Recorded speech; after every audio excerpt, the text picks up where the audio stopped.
Je vote pour la science avec Isabelle Burgon. Bonjour à vous, j'espère que vous vous portez bien. Serait-il possible de mieux manger grâce à la technologie ? Nous nous intéressons aujourd'hui au contenu de notre assiette, ou plus exactement aux applications de notation alimentaire de nos téléphones. Connaissez-vous Yuka, Foodvisor, Y'a quoi dedans et bien d'autres ? Elles sont utilisées par des millions d'utilisateurs et d'utilisatrices et elles se basent sur des critères d'évaluation de la qualité nutritionnelle des aliments, un peu comme le Nutri-Score, le système d'étiquetage nutritionnel français, avec ses lettres et ses couleurs sur les emballages alimentaires. Du vert pour un bon aliment, du rouge pour un mauvais pour la santé. Nous vous en avions déjà parlé dans une précédente émission. L'exposition Manger, Santé et Vivre Vert se tiendra à Montréal les 17, 18 et 19 mars prochains. Elle fera sans doute place à ces applications populaires conçues pour nous aider à faire de meilleurs choix nutritionnels. Alors, peut-on se fier aux applications de notation alimentaire ? Restez là, nous en parlons tout de suite.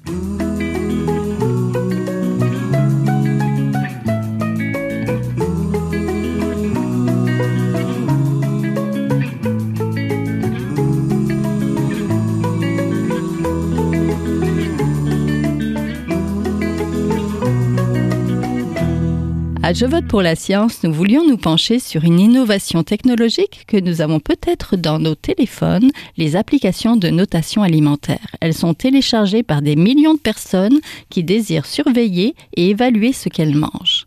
Pour en parler, nous sommes en compagnie de Sonia Pomerleau, nutritionniste et professionnelle de recherche à l'Institut sur la nutrition et les aliments fonctionnels à l'Université Laval. Bonjour. Bonjour. Nous sommes aussi en compagnie d'Isabelle Thibault, nutritionniste. Donc, bonjour à toutes les deux. Bonjour. Bonjour. Yuka, Foodvisor, Y'a quoi dedans et de nombreuses autres applications. De plus en plus, il est possible de se faire conseiller sur comment bien manger et la qualité des ingrédients de nos alimentations par des applications installées sur notre téléphone. Mais sont-elles tout à fait fiables ? Donc, pour commencer, pourquoi les applications de notation alimentaire sont populaires ? Peut-être Madame Pomerleau ? Oui, certainement.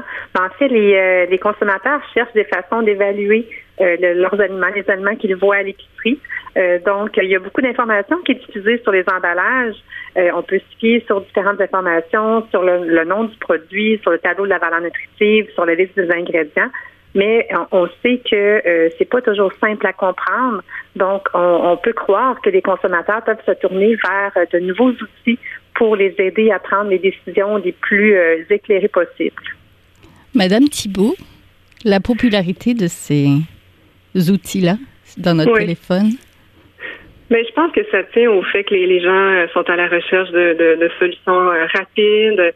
Ces applications-là sont d'une simplicité d'utilisation, évidemment. Mais pour moi, c'est plutôt vraiment comme un gadget. Quand même, parfois, on les trouve amusants, nos gadgets. Je pense que ces applications sont surtout, une source de distraction qui nous éloigne de ce qui est essentiel de connaître et de comprendre en matière de saine alimentation et de choix alimentaires. Et de deux, même une source d'information douteuse.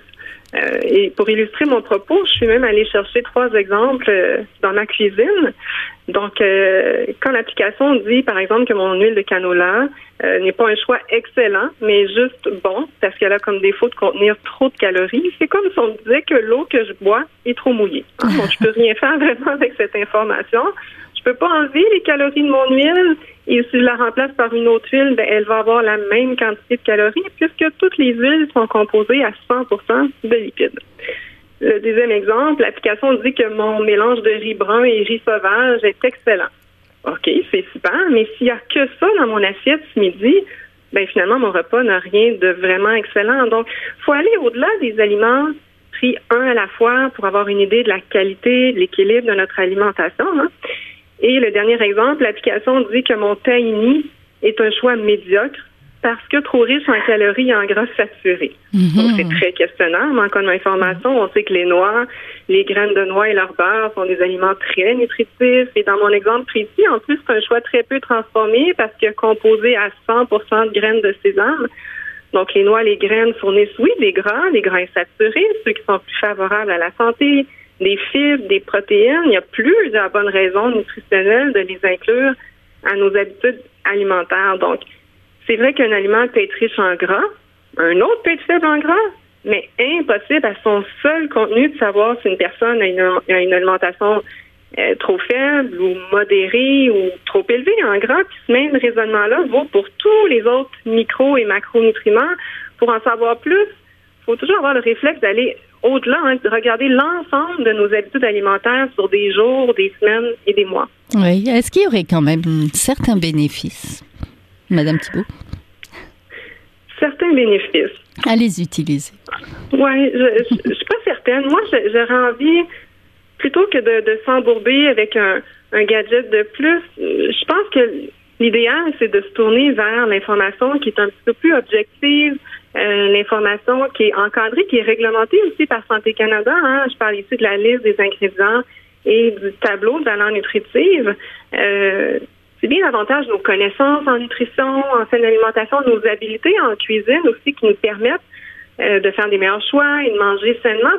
Donc, si on pense qu'on a des lacunes à ce niveau-là, je pense que plutôt que de se tourner vers des applications, c'est plus utile, plus rentable d'aller les combler en faisant, par exemple, des lectures, en consultant un nutritionniste ou en prenant des cours de cuisine.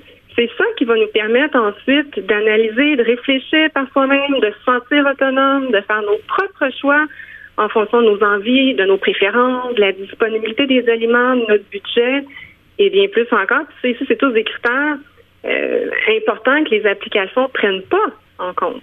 Oui, Madame Pomerleau, est-ce que vous voyez les quelques bénéfices ou pas du tout de bénéfices? Je suis plutôt d'accord avec Madame Thibault. Il y a certains éléments quand même qu'il faut considérer, c'est que chaque outil de ce genre-là est basé sur du profilage nutritionnel qu'on appelle. Puis ça considère différents ingrédients, différents nutriments dans les applications. Il y a une bonne base. Je pense que c'est fondé sur une bonne idée, sur un bon rationnel derrière ça. Par contre, j'avais fait le même exercice que Mme Thibault, puis je suis arrivée à la même conclusion qu'il y a une grande variabilité. Il y a certains outils qui vont nous dire qu'un lait au chocolat, c'est épouvantable pour la santé, alors que d'autres vont nous dire que c'est excellent. Fait que c'est basé... dépendamment quel outil qu'on utilise, c'est basé sur différents nutriments qui ne sont pas nécessairement les mêmes, sur différents aspects de l'aliment qui n'est pas nécessairement les mêmes. Fait que c'est difficile au final de se faire une bonne idée de est-ce que mon outil est bon sans connaître vraiment le fondement de cet outil-là. Donc, peu importe lequel qu'on utilise, faut vraiment aller au-delà de tout ça parce qu'effectivement, c'est pas constant. Puis, en plus, ça ne considère pas aussi la personne en soi. Si la personne a certains problèmes de santé, alors qu'une autre n'a pas les mêmes problèmes de santé, mais il n'y a pas de nuance qui est apportée par ce genre d'outil-là. Oui, côté positif, il y a quand même certains aspects intéressants, c'est que il y a beaucoup de gens qui ont la difficulté à bien comprendre un tableau de la valeur nutritive, à comprendre la liste des ingrédients. Il y a des mots qu'ils comprennent pas. Donc, c'est sûr que d'avoir une pastille verte, une pastille jaune, une pastille rouge, c'est facile à comprendre. Fait qu'il y a peut-être cet aspect-là qui est intéressant, mais encore une fois, il faut vraiment s'assurer qu'on prend un bon outil. Puis là, c'est là que c'est difficile parce que les gens n'ont pas nécessairement la facilité à comprendre l'en-dessous de l'outil comme tel. Oui. Est-ce qu'ils se valent tous? Est-ce qu'il y en aurait dans le lot, Yuka, Foodvisor et tout ça, il y en aurait dans le lot qui seraient un peu plus intéressants que d'autres? Bien, pour ma part, j'aurais tendance à aller vers ce que, comme Mme Thibault disait tantôt, d'aller vers ce que Santé Canada suggère parce qu'on sait que c'est adapté au contexte canadien. Alors que la plupart des applications vont provenir de l'Europe. Puis on sait que l'Europe, la réglementation n'est pas la même. Donc, en Europe, ils vont considérer souvent la liste des ingrédients, alors qu'ici, on n'a pas le pourcentage de chaque ingrédient qui est contenu dans le produit. Donc, c'est difficile de faire la part des choses pour un outil comme ça dans un contexte canadien, vu que la réglementation n'est pas la même. Donc, j'aurais tendance vraiment à me baser sur ce qui est proposé par Santé Canada. Avec présentement, il y a un symbole qui s'en vient sur le devant des emballages mentionnant qu'un aliment va être trop riche en sucre, en gras saturés ou en sodium. Donc, bientôt, on va avoir des indicateurs supplémentaires qu'on va pouvoir utiliser pour évaluer notre produit. Et ça, c'est vraiment développé pour un contexte canadien. Oui, mieux manger, reprendre sa santé en main, c'est quand même tout à fait légitime. Et il y a des inquiétudes face à la malbouffe, mais aussi aux innovations alimentaires, aux additifs, pesticides, aux GM, ou même à la foule d'ingrédients qu'on peut trouver dans les aliments. Sommes-nous devenus plus inquiets, peut-être, Madame Thibault? Ah oui, certainement. Plus on apprend de choses, plus on se rend compte qu'il y a des choses à savoir, à apprendre. Donc, ça devient un petit peu comme des fois on a l'impression sans fin, ça peut amener une certaine angoisse. Mais je pense que c'est important de rappeler que les aliments frais, c'est ceux qui sont peu, qui sont pas transformés, qu'on sait qu'on a avantage à privilégier, mais eux, ils n'en ont pas d'emballage, très souvent, ni de code barre à balayer. Donc, un consommateur qui utilise souvent ces applications-là de notation alimentaire, pour la grande majorité de ses achats, peut-être qu'il ne mange pas aussi sainement qu'il le pense. En tout cas, il y a matière certainement à questionnement. Puis après, il y a tout le côté aussi, le risque de glissement qui est bien réel, je pense, avec ces applications-là. Quand on dit, par exemple, qu'un aliment est excellent, bon, mauvais ou médiocre, ça fait miroiter une vision trop simpliste, je pense, de la saine alimentation, puis ça entretient aussi la mauvaise habitude de catégoriser les aliments. Or, un aliment en soi, il peut pas être santé, pas santé, bon, mauvais ou permis, interdit, sauf, probablement ceux auxquels on est allergique ou les aliments insalubres. Donc, les aliments ont des valeurs nutritives différentes, ils occupent des places différentes dans nos habitudes alimentaires, puis surtout, on les mange pour des raisons différentes. Il y a pas que l'aspect nutritif qui compte quand vient le temps de choisir. Puis oui, on peut faire une place à toutes sortes d'aliments, incluant des aliments moins nutritifs. Manger sainement implique de réserver la plus grande place, mais pas nécessairement toute la place, mais oui, certainement la plus grande place aux aliments plus nutritifs tout au long de la vie. Puis surtout de savourer tous les aliments qu'on mange, peu importe leur valeur nutritive, mais savourer en paix mon aliment quand on me dit qu'il est médiocre, je pense que ça peut vite devenir culpabilisant. Il y a quelque chose aussi qui est pas sain. Puis, à l'inverse, de s'imposer de manger un aliment qu'on n'apprécie pas, juste parce qu'il est soi-disant excellent, c'est pas mieux, là. Donc, tout ça nous rappelle qu'il n'y a pas uniquement ce qu'on mange qui a un impact sur la santé, mais aussi tout le pourquoi on le mange, puis comment on le mange. Vous êtes toujours à Je vote pour la science, là où la science rencontre la politique, une émission produite par l'agence Science Presse. Vous pouvez visiter son site internet au sciencepresse.qc.ca. Madame Pomerleau, vous êtes experte dans l'évaluation de la qualité nutritive des produits alimentaires. Est-ce qu'il y aurait aussi un problème de littératie alimentaire au sein de la population ? Ou de complexification, on va dire, c'est rendu pas mal complexe aussi de lire les étiquettes, les deux. Non, les deux, tout à fait. Vous avez entièrement raison. C'est pas facile. Il y a beaucoup d'informations qui est diffusée via l'emballage des produits. Comme l'a dit Mme Thibault, c'est sûr que d'aller vers des produits le moins transformés possible, c'est-à-dire les aliments frais, on peut pas se tromper, ça c'est certain. Par contre, les aliments transformés ne disparaîtront pas. Fait que peut-être l'idée, ça peut, si quelqu'un peut utiliser absolument une application du genre, ça peut être de comparer deux aliments transformés égaux, par exemple 2 boîtes de craquelin. Peut-être que là, ça peut être utile. Ça peut faciliter justement la tâche parce que les gens peut-être ils comprennent pas. C'est difficile des fois de lire les tableaux de valeur nutritive avec des portions qui sont différentes et tout ça. Donc peut-être qu'avec une application du genre, ça peut nous permettre de bien comparer la valeur nutritive des produits. Mais je suis entièrement d'accord que faut pas choisir un produit pour ça. On peut dire, OK, j'aime les deux, j'hésite entre les deux, le prix est le même, j'hésite, je sais pas quoi prendre. Puis là, on peut utiliser l'application et voir, celui-là semble meilleur finalement, là. Oui, en France et en Europe, ils ont le Nutri-Score, justement, sur les aliments. On peut voir des couleurs, donc, comme vous avez dit, du rouge, du orange, du vert pour un aliment peut-être plus santé, avec des lettres aussi. Est-ce que ce genre de calcul ou ce genre d'étiquetage pourrait aider Madame Pomerleau ou Madame Thibault? Je peux débuter, puis après ça, Madame Thibault pourra compléter.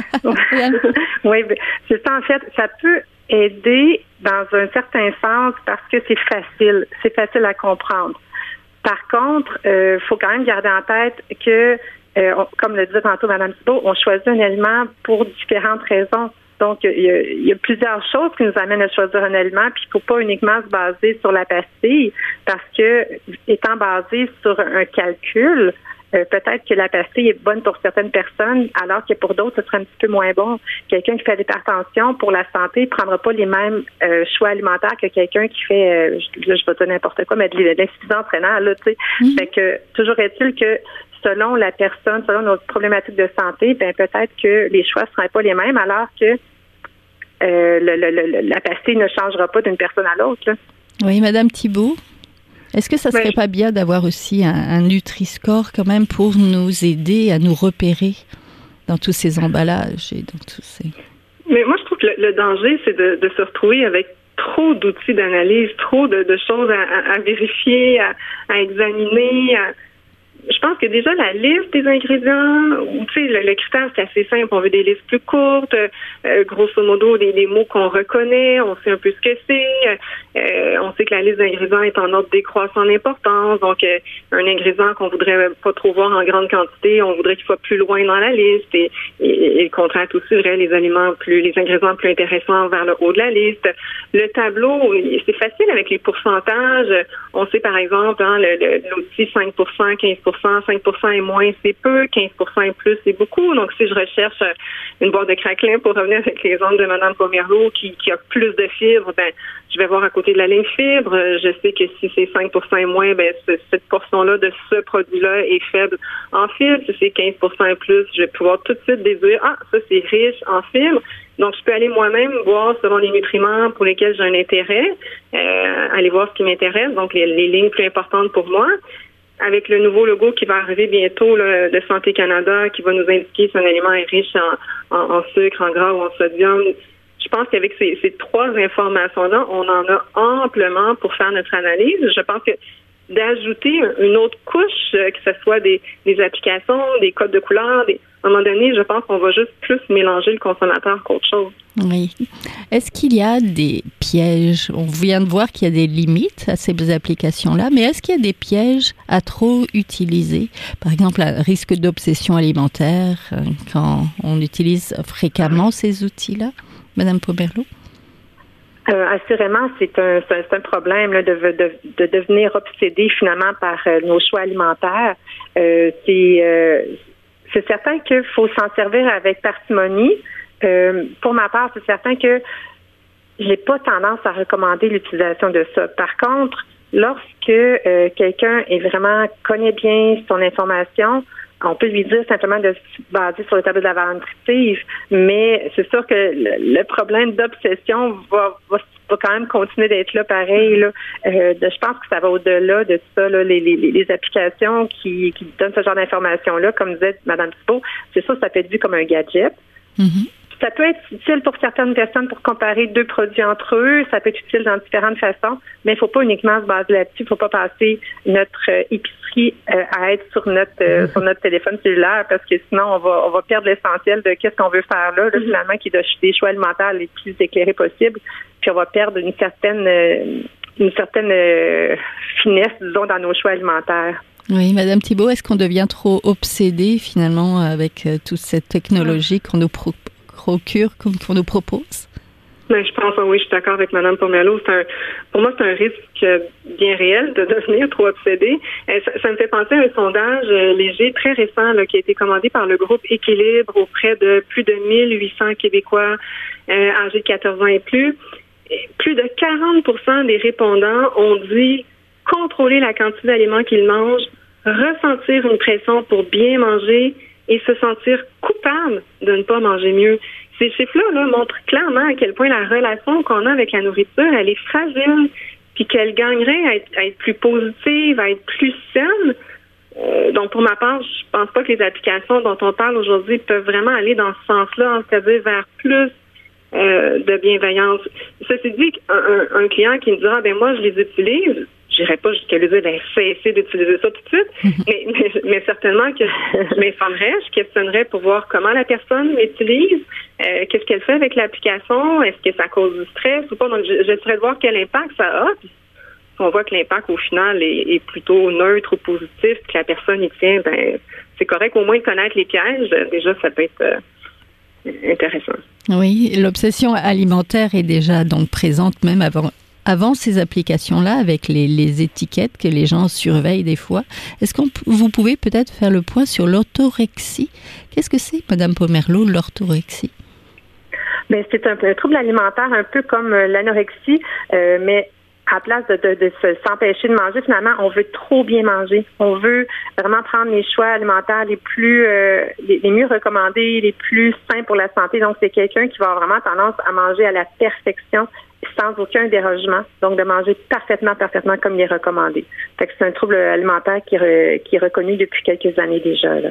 Oui. Est-ce que ça peut faciliter les applications de notre téléphone? On est tout le temps avec notre téléphone.